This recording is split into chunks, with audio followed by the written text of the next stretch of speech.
Little Chinese girl. This is the doctor who changed the future of the human race and let the world know on YouTube. He Jiankuai stunned the scientific community with the claim he pushed the boundary no one else had.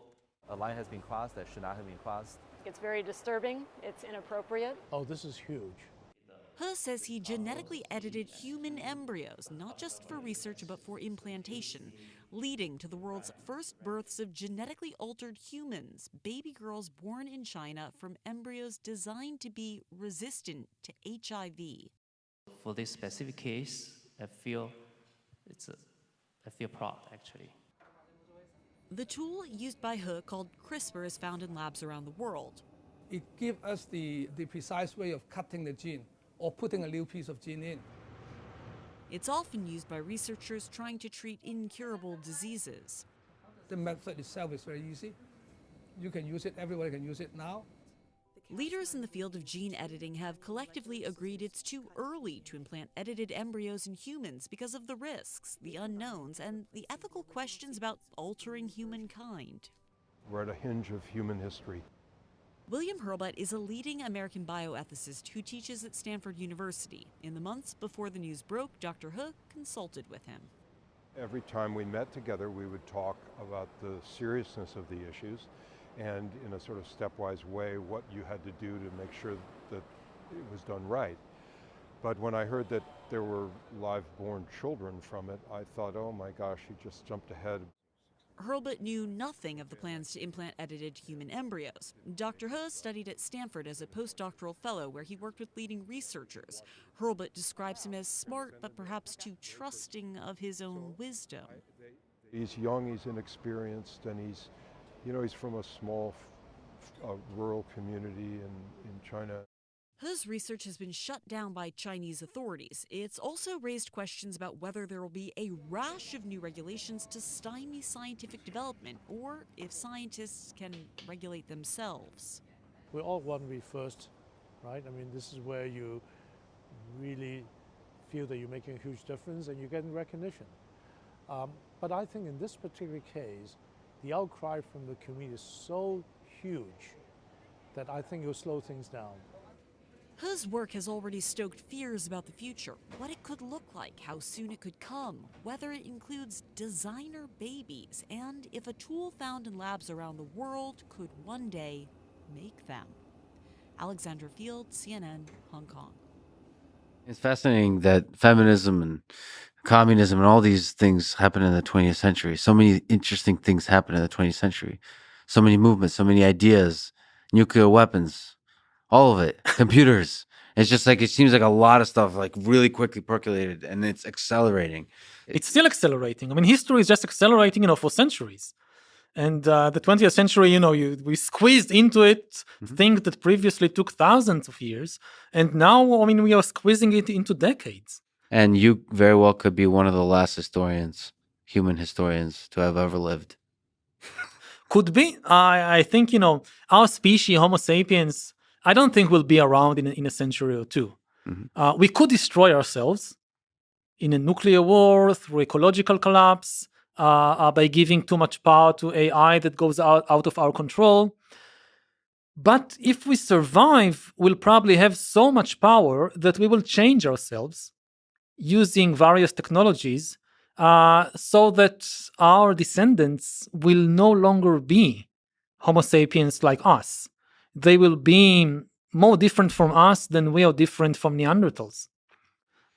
So maybe they'll have historians, but it will no longer be human historians or sapiens historians like me. I think it's an extremely dangerous development, and the chances that this will go wrong, that people will use the new technologies trying to upgrade humans, but actually downgrading them, this is a very, very big danger. If you let corporations and armies and ruthless politicians change humans using tools like AI and bioengineering, it's very likely that they will try to enhance a few human qualities that they need, like intelligence and discipline, while neglecting what are potentially more important human qualities, like compassion, like autistic sensitivity, like spirituality. If you give Putin, for instance, bioengineering and AI and brain-computer interfaces, he's likely to want to create a race of super soldiers who are much more intelligent and much more stronger and also much more disciplined and never rebel and march on Moscow against him. But he has no interest in making them more compassionate or more spiritual. So the end result could be a new type of humans, a downgraded humans, who are highly intelligent and disciplined, but have no compassion and no spiritual depth. And this is one, for me, this is, the dystopia, the apocalypse. That when people talk about the new technologies and they have this scenario of, the Terminator, robots running in the street shooting people, this is not what worries me. I think we can avoid that. What really worries me is using the corporations, armies, politicians will use the new technologies to change us in a way which will destroy our humanity or the best parts of our humanity. And one of those ways could be removing the compassion. Another way that really worries me, for me, is probably more likely is a Brave New World kind of thing that